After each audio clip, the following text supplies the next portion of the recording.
Hi, I'm Gracie. Welcome back to Gracie Yaps Too Much, where I yap too much about everything. It's the 1st of July, and for some reason I'm on it like a carb on it. So let's get into everything I read in June. I read 7 books in June, so I guess we should talk about them. Also, I unintentionally have a very aesthetic stack this month. This month was fucking god tier for reading. I don't know what happened, but I didn't even plan my June stack, and all of a sudden the universe was just like banger after banger, which was brilliant because the months before that I was sort of getting some hits and misses. Like a couple of them were good but not great, and some of them were eh. I don't think I rated any of these books lower than a 4 out of 5, which is insane for me because I am a very harsh critic. So without further ado, here's all the books I read in June. The first book I read in June was Eliza Clark's She's Always Hungry. Now, I've never read anything by Eliza Clark. I have heard a lot of people talking about Boy Parts, which, do you guys recommend? Should I read Boy Parts? I think I might because this was so fucking good. I gave She's Always Hungry 4 out of 5. So She's Always Hungry is a collection of 11 short stories, all about different people looking to satiate this innate hunger inside them to some extent or another. Let me read you the back. A teenager longs for perfect skin. A scientist tends to a fragile alien flora. A young man takes the night into his own hands. Each of these characters has a separate desire. Can any of them be sated? Unsettling, revolutionary, and laced with her signature dark humour, Eliza Clark's debut short story collection plumbs the depths of what the most basic human feeling: hunger. This was so good. Clark has such a strong voice, and I think there's such power in the ability to use that voice to transform it into so many different things. None of these stories felt like they were the same person, and yet all of them felt so painfully real and interconnected and human and disgusting and just alive. They were very graphic and gross and vulgar at times, but in a way that was necessary and human. Clark has this weird, disturbing gift to be able to convey these stories in such a compelling way. I would recommend, if you're going to pick this up, to definitely go and check out the trigger warnings first. There is a page in the back that tells you a brief outline of all the short stories and the trigger warnings of what they entail, because there are some really graphic themes in here. Some of my personal favorites were Build a Body Like Mine, which is the opening short story, The Shadow Over Little Chitterley, and also Shake Well. I think Clark has 2 other books, Boy Parts and Penance, I think it is. I don't know what either of them are about, but maybe I should start reading more Eliza Clark. That was the first book I read in June. Continuing on the pink theme, I don't know why all my books just look so aesthetic this month. Continuing on the pink theme, I read Greta and Valdin by Rebecca Riley. This book was so fucking good. I gave this book a 4.5 out of 5. This book is about 2 queer siblings, Greta and Valdin, and their kind of ordinary lives. They come from a Maori Russian Catalonian family, and they are the children of an immigrant. And it's just an honest, raw love, life, and pain, and everything in between story about this family and about their lives and about everything they're going through, about them coming to queer realizations and life realizations, about Valdin coming to terms with his father's immigration and the life that his father had before him. It's a very honest depiction of modern adulthood and being in your early 20s and not knowing who the fuck you are and what the fuck you're doing. Rebecca K. Riley's writing is so funny and so beautifully done. She is a gorgeous, gorgeous writer. And I could be wrong, but I think this is her debut novel. I have not seen anything else by her. I'll need to have a double check, but this honestly was just so beautiful. It had me laughing, crying, visibly closing the book and taking a minute away from it, because the writing is so compelling that I felt so intertwined to these characters. I felt so invested in their every fucking move. When they made mistakes, I felt like I'd made mistakes. When they fucked up, I felt like I'd fucked up. When they cried, I cried. I felt the inner turmoil of both the siblings so painfully and in such different ways.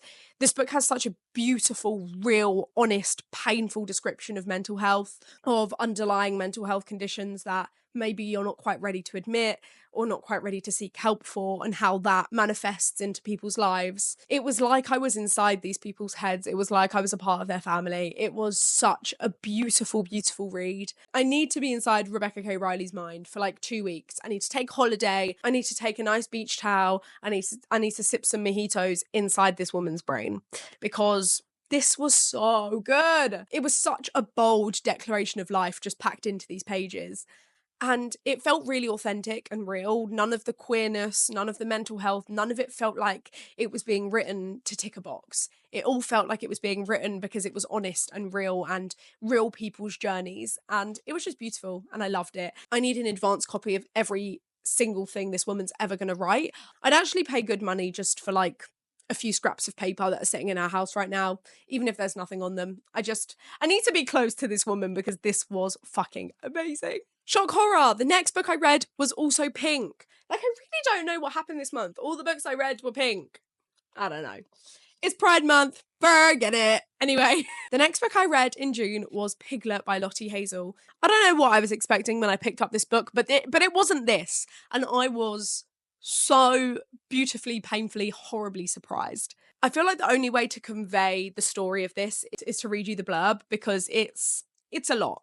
For Piglet, marrying Kit is her opportunity to reinvent. Then, 2 weeks before they're set to be married, Kit confesses a horrible betrayal, cracking the facade Piglet has so carefully created. The couple decides to move forward with the wedding as planned, but as the hours count down, Piglet is torn between a desire to follow the recipe and follow the rules, or to ask what happiness looks like and at what cost. Surely, with her husband, she could be herself again. Wouldn't it be a waste for everything to curdle now? This book is about a woman on a quest for desire and for fulfillment, and at every turn questioning why she can't reach it and why she doesn't seem to be getting it. She's pursuing goals that she thinks are the right goals, and then she reaches them and is like, wait, I don't feel full, because the goals were never hers to begin with. I gave this book 4 out of 5. I loved it. Did it leave me staring at a fucking wall for 3 hours after I closed it? Yes. Yes, it did. I finished this book on a train, sitting next to a girl who was also reading, and we both finished our books at the same time. And I can't remember for the life of me what she was reading, but we both closed our books and just sat, no music, no phones, and just stared at the seats opposite us. Like, we were both shook, you know? This book left me mouth agape, heart pounding. I was so fucking distraught by the plot twist at the end of this book. I think the irony is the plot twist leaves you as a reader feeling so empty and so unfulfilled, and so like that you are then put in the same position as our protagonist Piglet, because she too is left feeling unfulfilled and empty and desiring more. And we're like, fuck, us too, you know? Again, similar to She's Always Hungry, it explores that innate desire to be full, that innate desire to fulfill and to be fulfilled, and what people, specifically women, are willing to do to mold and change and bend themselves to fulfill what they think is necessary of them and what they think society wants of them. It was gluttonous and sickly and really fucking good, and I really enjoyed it. So if you're looking for something that you can fucking devour and sink your teeth into, no pun intended, go fucking read Piglet. It was brilliant. And this is also Lottie Hazel's first novel. It's her debut novel. Like, if you can come up with a fucking banger like this for your debut novel, why am I even bothering to write a book? Because nothing's going to top people that can do this shit. Hold your breaths, ladies and gentlemen. We've got one singular non-pink book for this month. The next book that I read in June was Remarkably Bright Creatures by Shelby Van Pelt. Now, did I think that I would be sobbing about a fictional octopus on a random Wednesday in June? No, I didn't. And you know what? I'm not mad at it. It's such a beautiful collection of people and collection of characters that come together. Never ever did I think I would ever be compelled by the inner workings and inner thoughts of an octopus, but I was, and I related to them and I felt them in my soul. Basically, this is about Tova, an elderly woman that works the night shifts cleaning an aquarium, and she kind of basically becomes friends with this giant Pacific octopus. And Tova has a lot of like personal stuff going on. Her husband's passed away, her brother just passed away, and her son disappeared mysteriously when he was 18. And she's still dealing with all this grief, and she doesn't really know where her life is heading, even though she's at quite a late point in her life. She still feels very alive and full of life, but she doesn't know where she's heading. We then get the point of view of Marcellus the octopus, who hates humans because he's been stripped from his home and put in captivity, until one day he becomes really protective of Tova, and they form this weird, unlikely friendship as they both struggle with the grief of losing the things they love, the people they love, and their homes. I loved the writing in this. I thought it was so beautiful. I thought the concept of it is just so clever. And the way in which Marcellus is presented is so clever. The way in which I describe this, please bear with me, it's Love Actually-esque, in the sense that you get like a multitude of different people and their timelines, but eventually you start to see that actually they're all interconnected, and this person knows this person who knows that person, and they all of their stories are going to reach a point and a head at some point, and they're all going to intersect. And it's just done so cleverly and so beautifully. And also, hold up, look at the flop on that. The flop on it is unreal. So it was a pleasure to hold and read. But yeah, it was just such a beautiful book and such a beautiful experience. It was unlike anything I've really ever read before. It was so clever and I really enjoyed it. I was reading it in the library at university, and one of my best mates was like, "Oh, so it's kind of like The Shape of Water." Now, I've never watched The Shape of Water, I don't know. So maybe now I need to watch The Shape of Water because I've read this. I don't know. Maybe that's not a fair comparison, but we'll see. But yeah, I loved this. I thought it was brilliant. I thought it was lovely. I really did cry. Like, the octopus really did fucking make me cry. So yeah. The next book that I read, I borrowed from my friend, so I don't have a physical copy, but it was I Who Have Never Known Man by Jacqueline Hartman. This was my first 5-star read of the month. Oh my God. This book had me. I can't. I read I Who Have Never Known Men over the course of 1.5 days. So I was very all consumed in this book. And oh my fucking God. Let me get you the synopsis. I Who Have Never Known Men by Jacqueline Hartman tells the story of a group of women held captive in an underground cage with a young girl who has no memory of life before. When the guards suddenly flee, the women escape to a desolate, barren world above ground. The novel explores the themes of female friendship, the meaning of humanity, and survival in the face of devastation, both in captivity and in freedom. This novel was published in 1995. Do I need to say more? Do I need to say any fucking more? It's so painfully needed and so painfully real and so scarily real to the world that we're living in and the laws that are on women's bodies and the captivity that women are put under politically at this point in time. It was so beautiful. I can't bring myself to explain how much I believe everyone needs to read this book, in the same way that I think Handmaid's Tale should be compulsory reading. This too should be compulsory reading.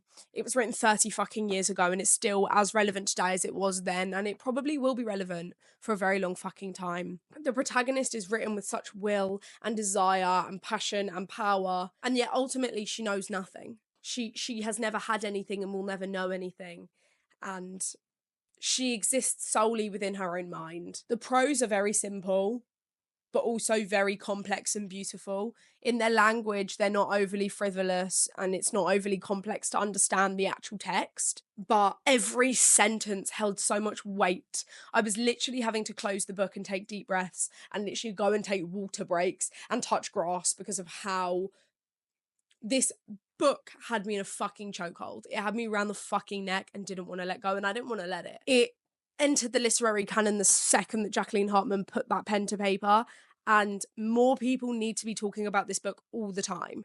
It was fucking phenomenal. I loved it. Go and read it. If you take nothing from this video other than to read I Who Have Never Known Men, my job here is done. The next book I read, Shock Horror It's Pink, was also a 5-star read. Dare I say a 6-star read? This book was recommended by Jack Edwards. So are we surprised that it was one of the best things I think I'll ever read this year? No, no, I'm not surprised. This is Evenings and Weekends by Oisin McKenna. Evenings and Weekends is, again, Love Actually-esque in the way in which life intersects with other people and the way in which no human is ever existing for themselves and just for themselves. Every action has a reaction, and that reaction affects somebody else, and their behaviour affects somebody else, and everyone is so interlinked. This book has captured humanity in such a profound and beautiful way. It's a kaleidoscope of London and love for London. It's hot and sticky and sweaty and the perfect book to read this summer. I read this in a real life 32-degree heatwave in London, and this is set in a heatwave in London, and it was just so perfect. Let me read you the back so you can understand the beauty that is this book. Maggie is 30, pregnant and broke, faced with moving back to the hometown she fought to escape, and she's wondering if having a baby with boyfriend Ed will be the last spontaneous act of her life. Ed, meanwhile, is harbouring secret dreams of his own. Phil hates his office job and is living for the weekend, but he's falling for his housemate Keith. But there's one problem. Keith already has a boyfriend. Then there's Rosaline, Phil's mother, who's tired of feeling like a side character in her own life. She's just been diagnosed with cancer and is travelling to London to tell Phil, if she can ever get a hold of him. As Saturday night approaches in a city on the brink of a political upheaval, all their lives are set to change forever.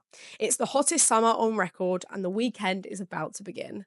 This book was beautiful. I love London, and this book was a love letter to London, to its hottest, stickiest, sweatiest parts. Everything that you want a London summer to be is in this book. And it all starts with a whale getting caught in the Thames River. It's got political nuances that sit as a backdrop for this passionate, romantic, horrible, painful summer that everyone is going through. It was just so good. It was so intimate. I felt so connected to the characters and so honoured to get insight into their lives, because their lives were just so uniquely, profoundly boring and mundane and passionate and lively and amazing. And it just shows you that everyone is living and everyone is existing in different ways for different reasons. Everyone is behaving in different ways for different reasons. And I love it. And I loved it. And it was so beautiful. Oisin McKenna, you are a god and I love you. I would actually let Oisin McKenna give me a tramp stamp of whatever he wanted. If you are looking for a hot, sweaty, sticky, sexy book, this is the one for you. The last book that I read this month is probably the best book I've ever read. Was I on an absolute high from having read 2 5-star books? Yes, I was. And this has truly never happened to me before, but this was also a 5-star read. This was Sunburn by Chloe Michelle Hayworth. I don't know if I've got words for this book. It is a queer coming-of-age story set in rural Ireland in the 90s. This book had probably the most beautiful prose I've ever had the pleasure of reading in my life. This book felt like an honour that I was able to see inside Chloe Michelle Hayworth's brain. It is full of the most aggressive, agonising yearning I've ever read. It's so beautiful. It's about a small town girl who can't understand why she's falling behind her peers, can't understand why she isn't having the same male infatuations that they're all having, to only realise one summer that she likes her best friend. It's such a painfully real portrayal of queer angst and queer teen angst. It has such beautiful imagery. It uses such beautiful prose and such beautiful language. I honestly destroyed at least 3 pencils underlining shit in here. This is just in like the second or third chapter. I just need you guys to get a sense of how beautiful this book is. I could not feel my bony knees on the carpet at the altar rail anymore. I could not feel the draft of the church. She took her Eucharist before me, and I quietly apologised to Jesus for the downgrade from her tongue to mine. If you've ever been an angsty queer teen, scared and in love with your best friend, this book will scare the fuck out of you, because you'll be like, how the fuck did this bitch get inside my mind? It's so tender and raw, and everything feels like it's on the brink of something and teetering on the edge of everything. It somehow brought me back to that feeling of 14, 15 years old, of thinking that everything was the end of the world. And it captures that like teen feeling so well, of like, the world's gonna end.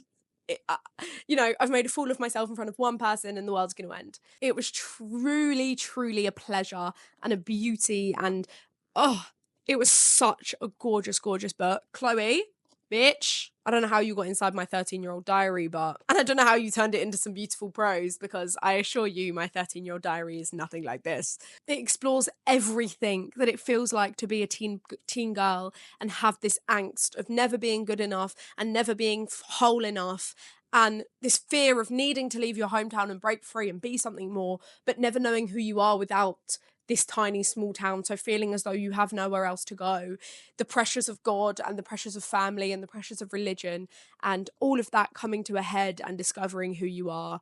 It was profoundly beautiful, and I really, really would recommend this book, especially to read in the summertime. It was just lovely and beautiful and so, so tender and heartfelt and gorgeous. So this was also a 5-star read. That was everything I read in June. I had such a good reading month, guys. I am going to start posting a shit ton more book stuff. I'm done with uni until September, so I'm going to be annoying all of you. I hope you all enjoyed. Please let me know if you've read any of these books, if you want to read any of these books, and just let me know generally what you're reading at the moment and if you recommend it, because I am always looking for a hidden gem. I hope you all have amazing days and amazing summers. I love you all so much. Bye-bye. Mwah.